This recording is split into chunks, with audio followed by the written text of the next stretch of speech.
여러분 안녕하십니까. 아라몰라TV 배진영입니다. 문재인을 체포하라. 문재인은 간첩을 넘어 국가 반역이다. 이런 구호들이 정광훈 목사님이 이끄는 대국본에서 흘러나오고 있습니다.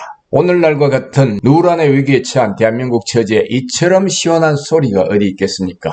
물론 브레이크를 거는 사람들도 다수 있긴 합니다만 원래 큰 나무에는 장가지도 많은 법이죠. 여태껏 현재 야당을 진짜인 줄 알고 잘 해달라고 애걸 복걸 해온 국민들에게 연민의 정을 느끼게 됩니다. 현재 자칭 야당이고 자칭 국민의힘이라고 하는 당이 가장 잘하는 일은 과연 무엇이겠습니까? 김정은의 지령을 받아서 운영되고 있다는 당으로 알려진 더불당에게 빌붙어서 해먹을 수 있는 일을 찾아내는 일에 혈안이 되는 그런 일이 아니겠습니까? 그중 한 가지가 김종인의 망월동 묘지 방문 프로젝트입니다. 자세한 것은 이미 매스컴을 통해서 보도되었기 때문에 여기서는 생략하기로 하겠습니다. 동참하는 자들이 많은 걸 보면 저들은 국가와 국민은 안중에도 없는 그야말로 소위 말하는 양아치 그런 수준의 정치 몰입에 불과하다 해야 할 것입니다. 야당이라며 국민의힘이라며 적들과 한번 제대로 투쟁한 것을 여러분 본 적이 있습니까? 대정부 질이다 청문회다 하는 것들 다 형식에 불과한 요식 행위에 지나지 않습니다. 일을 하는 척 흉내를 낼 뿐입니다. 나라가 공산화를 향해 다른박질 쳐 패망 직전에 놓이게 되어도 저들은 태연하기 그지없습니다. 아니 오히려 콧내를 부르고 있을지도 모릅니다. 그럼에도 불구하고 국민들이 너무나 잘 속아 넘어가고 있다는데 문제가 있는 것입니다. 황교안 대통령 시켜주려고 선거운동 열심히들 하셨죠. 그런데 황교안은 개편날 집으로 바로 직행해버렸습니다. 그 뒤 오랫동안 아무런 반응이 없었습니다. 자, 여기에 대해서 할 말은 태산 같으나 죽은 자식 고추 만지기는 그만하겠습니다. 대신 마지막 남은 희망이라고는 정광훈 목사님이 이끄는 대국본과 한국 기독교 단체가 아닌가 판단됩니다. 자잘한 불만 섞인 여러 가지들은 일단 접어두고 함께 뭉쳐서 다가오는 3.1절에는 북한이 고향인 간첩 그리고 대한민국의 반역자인 문재인을 청와대에서 반드시 쫓아내야 할 것입니다. 그 후에는 운동 주최 측에서 이미 대책이 마련되어 있을 줄로 믿습니다. 그러면 정광훈 목사, 이동호 교수, 강연재 변호사 이 세 분의 얘기를 들어보기로 하겠습니다. 속이 후련하게 뚫릴 것을 기대해봅니다. 그리고 대국본 앱을 설치하는 일에 모두 동참해 주시길 당부드립니다. 댓글란에 설치 방법을 링크 걸어두겠습니다. 여러분 감사합니다. 아라몰라TV 배진영이었습니다. 드디어 이제 문재인이가 딱 걸렸습니다. 이번에는 절대로 빠져나갈 수 없습니다. 하늘의 하나님이 우리의 기도를 들으시고 드디어 저들의 모든 정체가 다 드러나기 시작했습니다. 그래서 하나님께서 이렇게 좋은 기회를 주셨는데 그래도 사람이 할 일은 해야 되기 때문에 우리가 마지막 작업을 하려고 오늘 아침에 그 조선일보 광고를 보신 그대로 저를 그동안에 변호를 하셨던 변호인단을 중심으로 해서 문재인을 체포를 위한 국민특검 조사단을 발족을 했습니다. 그 이유는 이게 정상적으로 가자고 하니까 이게 너무 힘들어요. 예를 들면 당연히 이것은 윤석열 검찰에서 이것을 해내야 되는데 내가 볼 때에 윤석열 검찰총장님도 굉장히 강하고 의지가 분명한 분이라도 여기까지는 과연 해낼 수 있겠느냐. 그래서 그런 생각도 들고 또 나라가 이렇게 무너지고 국가가 혼돈 가운데 빠졌을 때는 반드시 이 나라를 바로 세우는 주체, 북한이 말하는 주체가 아니라 역사를 이게 바로잡는 주체 세력이 일어나야 되는데 지금 군대들도 다 점령당했고 그리고 이제 군사혁명한다는 것은 또 이 지구촌에 있는 문화 자체가 요즘은 군사혁명한다 그러면 다 싫어해요. 그 외에 또 국회에서 이제 그 박근혜 대통령을 탄핵하는 것처럼 그 절차를 밟아서 3분의 2 가결하고 해서 탄핵하는 그런 과정이 헌법재판소. 그러나 그것도 지금 시점으로서는 거의 불가능하고 해서 우리가 이제 기도하다가 생각한 것이 국민특검입니다. 국민특검을 선포를 해서 우리나라의 법조인들의 한 절반 정도는 변호사님들의 절반 정도 한 뭐 2만 명, 3만 명 되면은 한 1만 명 이상만 여기에 가입을 하면은 문재인은 빨리 이제 그만둬야죠. 그래서 오늘 아침에 조선일보 광고를 냈는데 우리 문재인 체포를 위한 국민특검단들이 광고를 냈는데 전화들이 지금 빗발치고 있습니다. 변호사님들이. 저는 이렇게 뜨겁게 반응이 올 줄 몰랐습니다. 지금 이번에 이제 터진 현실적인 문제로 다시 돌아가서 변호사님. 네. 결국은 이제 그 북한에다가 원전 지어주는 것 때문에 네. 터졌잖아요. 빙산의 일각 같은데 예, 아무튼 그게 계기가 됐죠. 예. 터졌는데 숨겨진 거 훨씬 많겠죠. 그렇죠. 근데 결국 그 터진 그 길을 이렇게 보면 윤석열 검찰총장이 네. 이번에 큰일을 한 것 같습니다. 네. 거기에 대해서. 사실 처음에 윤석열 총장이 문재인 대통령을 겨냥하는 것 중에 하나로 원전을 들고 나왔을 때 저는 네. 사실은 조금 의아했었어요. 그때는. 아. 왜냐하면 사실 원전을 그 강압적으로 폐기하게 하는 것이 네. 처음에 시작됐을 때부터 거의 네. 초반에 시작됐잖아요. 네, 그렇죠. 그때부터 저를 포함하여 많은 사람들이 아 이거 직권남용인데 명백한 직권남용인데 한수원의 정부가 그렇게 할 권한이 없거든요. 네. 그래서 이거 맞아요. 박근혜 대통령 사건에 비교하면은 완전 빼박 직권남용이다 이거. 그런 얘기들이 많이 있었었어요. 네. 이미 그때도. 근데 뭐 정권 초반에 완전히 그냥 묻히고 아무도 목소리도 안 내고 그랬는데 그거를 이제 윤석열 총장이 꺼내 온 거죠. 그 사실 그 이후에 직권남용에 관한 거는 굉장히 많았습니다. 많았는데 그 여러 개 중에 초반에 있었던 원전을 윤석열 총장이 꺼내 오길래 저는 그때 조금 의아했지만 이제 보니 어쨌든 검찰은 수많은 정보를 가지고 있을 겁니다. 문재인 정부의 어떤 불법적인 것에 대해서 이 원전이 단순히 우리가 언뜻 뉴스로 보는 것으로 이거 직권남용이다. 저렇게 강요해서 정부가 함부로 하면 안 된다. 이 차원이 아니었던 것 같아요. 이 차원이 아니고 그 뒤에 숨겨진 배경은 결국 북한에 대한 불법 지원. 지금 우리가 얘기하는 것처럼 이적 행위라는 중차대한 문제가 있었던 것 같습니다. 그 검찰은 알고 있을 겁니다. 윤석열 총장이 당연히 알고 있을 것 같습니다. 지금 생각해 보니 윤석열 총장이 원전을 끄집어내서 온 것은 결국은 북한에 대한 이적행위라는 국가적 차원의 중대한 진짜 문재인 정권의 목숨을 끊어놓을 수 있는 이 대한민국에 존재할 수 없는 어떤 그런 사유를 갖고 시작된 것이 아닌가라는 생각을 해봅니다.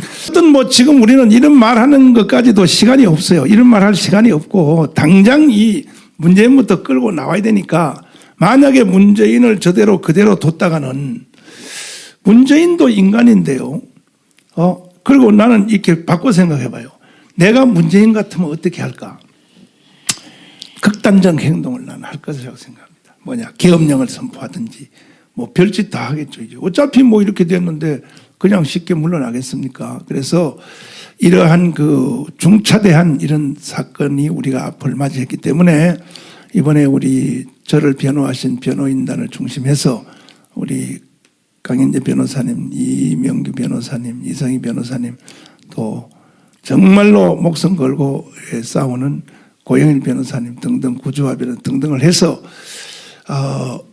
문재인 체포 이제 그 국민특검을 지금 추진하고 있으므로 이 시간을 통해서 우리 그 전국에 계시는 법조인 여러분 특별히 그 과거에 검사를 하셨던 분들 여러분 우리 다 함께 여기 참여해 주시길 바라고 오늘도 전화들이 많이 오셨는데 제 욕심은 절반 내지는 3분의 2 우리나라 전체 변호인들이 한 3만 명이라면 2만 명 가까이는 여기에 같이 참여를 해 주셔야 저도 살고 여러분도 살고 국가도 살고 가정도 살고 여러분 자녀들도 살고 모든 일들의 형통함이 있을 줄 압니다.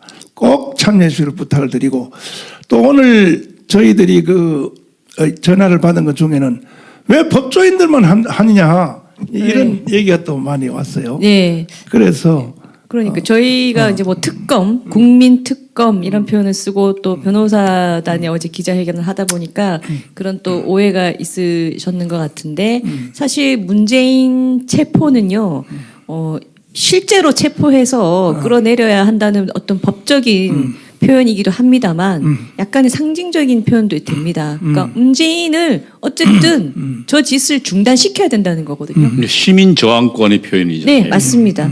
근데 사실 이제 법적으로도 예를 들어 제가 만약에 지금 상상을 해봅니다. 제가 만약에 검찰총장이다. 네. 그러면 뭐 법원에서 또 힘써가지고 나중에 체포영장, 구속영장이 기각될지언정 그냥 뭐 이거 정말 이거 이적죄다 해가지고 이건 불체포 특권이 없다. 그러고 미친 척하고 그냥 체포까지 하겠어요. 네. 근데 현실은 또 그렇지 않을 거기 때문에 제가 검찰총장도 아니고 그래서 법적으로 현실적으로 법적으로 그런 이루어짐이 안 될 거라는 것뿐이지 법리 자체가 안 되는 건 아닙니다. 법리 자체가 안 되는 건 아닌데 현실적으로 어렵고 그러면 그렇다고 그런 상황인데 왜 문재인 체포 뭐 특검 이런 표현을 쓰냐라고 또 회의적인 말씀을 하시는 분들이 계신데 모든 일은 그렇게 시작하면 안 되는 겁니다. 그렇죠. 맞아요. 예? 우리가 원하는 것을 명확하게 얘기를 하고 시작해야죠. 명확하게 체포해야 된다. 저 행동을 중지시켜야 된다. 끌어내려야 한다라고 명확하게 선언을 하고 그 공격을 하고 투쟁을 하는 겁니다. 그렇죠. 처음부터 공격하는 사람이 고민할 거 다 고민하고 현실 가능성 5%, 10%, 90%다 고민해 가면서 정제된 언어를 쓰고 이거는 본인이 많은 걸 가져서 지켜야 되는 입장에서 다 부리는 여유이죠. 그렇죠. 원하는 걸 선명하게 얘기를 해야죠. 그러니까 지금 야당도 세게 얘기를 해서 온 국민이 오히려 몰랐던 국민도 깜짝 놀라면서 와 진짜 지금 문재인이 엄청난 일을 한 거야? 하고 알게 해야 되는데 그렇죠. 자기들부터가 수위를 조절을 해요. 맞아요. 처음에 막 좀 지르는 것 같더니 당장 청와대는 지금 이거를 목숨 걸고 방어해야 되거든요. 이거를 무조건 묻어야 된단 말이에요. 그러니까 지금 문재인 대통령도 직접 막 워딩을 내고 막 이러거든요. 그리고 KBS가 나서가지고 온 방송으로 원전이 우리 한국 원전이 마치 잘못된 것처럼 이제 특집 방송을 한다고 합니다. 이런 식으로 총동원을 하고 있는데 언론도 엄청나게 압박하고 있을 겁니다. 이렇게 하고 있는데 청와대가 야당 그렇게 말한 야당 법적 조치까지 하겠다 이러니까 또 살짝 아니 그게 아니고 아니면 아니라고 밝히라는 뜻인데 뭘 그렇게까지 나오냐 이런 식으로 행동하면 이게 지금 뭐 하자는 건지 알 수가 없는 그런 행동은 안 하는 게 차라리 낫습니다. 네. 제가 그 앞에 이 애국 운동 또 특별히 뭐 광화문에서는 국민혁명 의장도 해보고 이렇게 해보는 과정 중에서 이 판단한다는 것이 바깥에서 이렇게 보는 거하고는 전혀 다르더라고요. 예를 들면은 지금 조금 전에 그 댓글 지나가신 그분들의 주장대로 작년에 10월 3일 날 그 문재인을 체포하든지 뭐 죽이든지 뭐 아니면 뭐 행동하든지 하시지 이 말씀은 왜 그게 불가능하냐면요. 그때는 아직 문재인의 지지율이 60에서 70%를 왕래했습니다. 그런 상태에서는 만약에 문재인을 타격하거나 뭐 뒤지 속에서 담아서 나오거나 뭐 하면은 죽었던 노무현이가 자살하니까 부활하는 것처럼 우리나라 국민들은 정적인 이 감정이 많아가지고 막상 또 그렇게 되면요 또 획 돌아간다고요. 그래서 그게 불가능했던 겁니다. 그렇게 했다가는 오히려 역습당해가지고 영원히 나라가 망할 가능성이 많습니다. 그래서 여러 지휘부에서 이런 것들을 다 검토를 다 해가지고 하는데 지금은 왜 문재인 체포 특검단이 왜 필요하냐. 이제는 문재인이가 40% 이하거든요. 국민들이 다 동의한다 이 말이거든요. 이제 국민들이 동의를 받아서 해야 되거든요. 항상.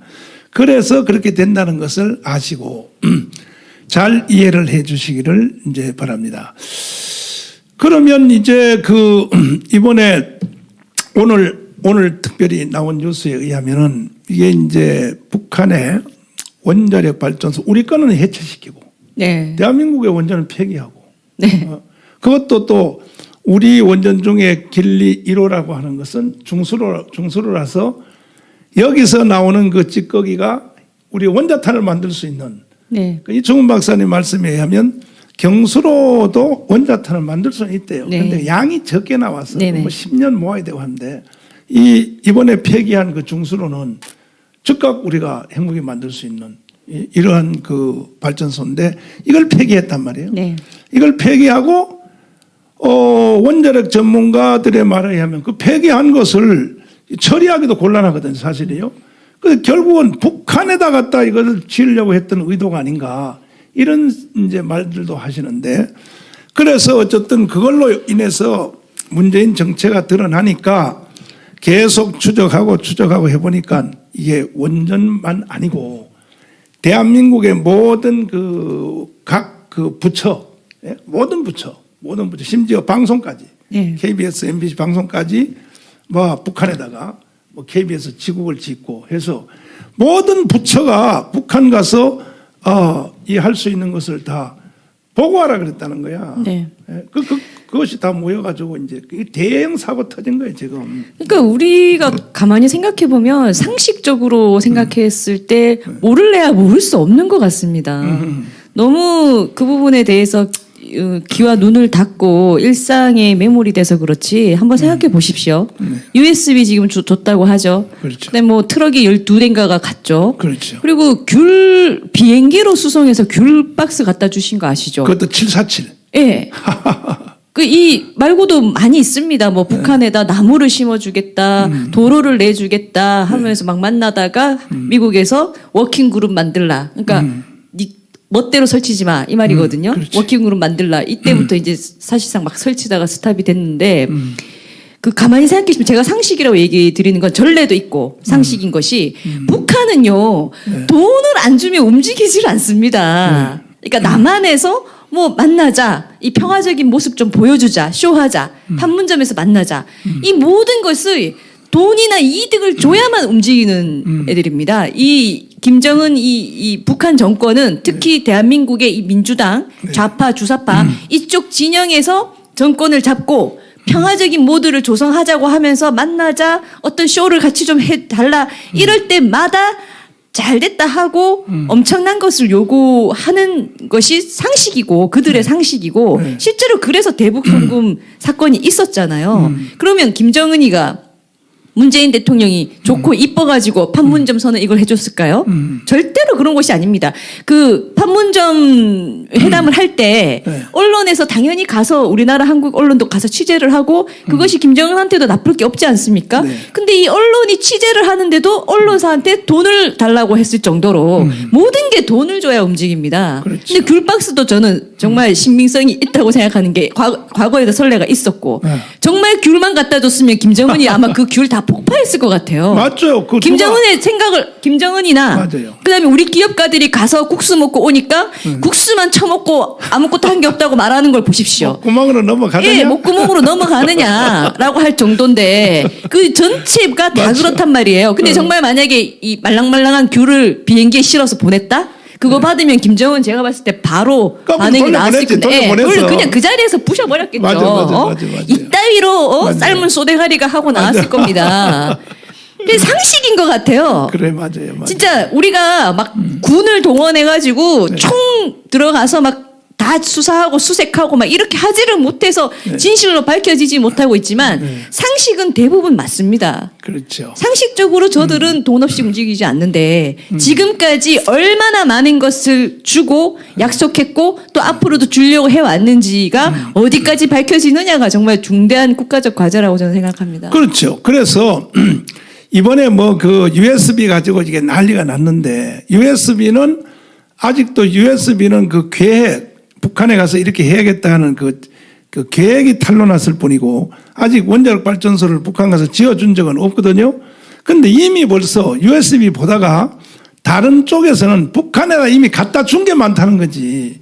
이것까지도 이번에 이제 국민특검 우리 변호인들이 철저히 밝혀가지고 이제 말씀하신 대로 9.19 평양 그 문재인 대통령 갔을 때 정상회담하러 가면 비행기 한 대로 가면 되지. 어느 나라 저 수상과 대통령이 정상회담하러 가면서 말이야 선물 보따리를 비행기를 2대 따로 747 비행기 그것도 적은 걸로 준비했다가 나중에 큰 걸로 바꿨고 그 다음에 그 안에 들은 내용물에 대해서 전혀 설명도 안 하고 또 트럭을 뭐 열 몇 대 분을 뭐 가져와서 뭐 이렇게 하고 이거는 상식이 이건 틀렸거든요. 그 외에도 임종석이가 거기에 연관된 것으로 이렇게 나는 신문에 봤는데 북한에 있는 석탄배 있잖아요. 석탄배. 예. 석탄배가 부산항에 와서 뭐 이렇게 하다가 잡혔잖아요.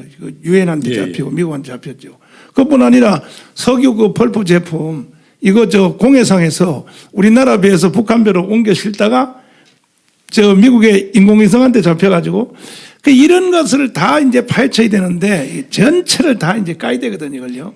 그리고 까야 문재인 대통령은요, 그 문재인 씨 개인만 봐도 충분히 합리적 의심을 할 수밖에 없는 것이 문재인 대통령도 아닌 과거에 노무현 정부 때 민정수석 할 때요. 아무리 민정수석은 힘이 세다고 해도 장관들 다 있고 다른 수석들도 있는데 그때 어떤 일이 있었냐면은 북한의 그 정권 비자금이 해외에서 발각이 돼서 묶여버렸습니다. 거액이.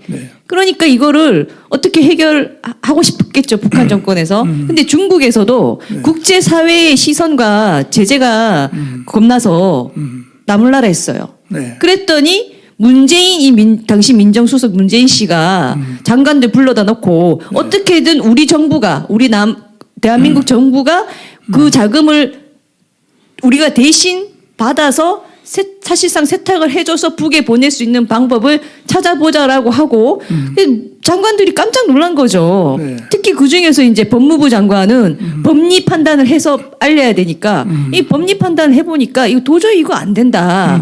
우리나라 은행에서 그거 했다가는 은행도 엄청난 그 국가보안법 등등 그 형사 처벌을 받을 수 있다. 그 은행장이. 네. 이렇게까지 보고를 했더니 엄청나게 화를 냈다는 거 아니에요, 그 자리에서. 참. 응? 좋은 일 하자는데 그따위로밖에 말 못하냐 하고 화를 내서 그 자리에 있는 사람들이 다들 막 뻥쳤다는 거 아닙니까? 뭐 이런 사람이 다 있나, 제정신인가.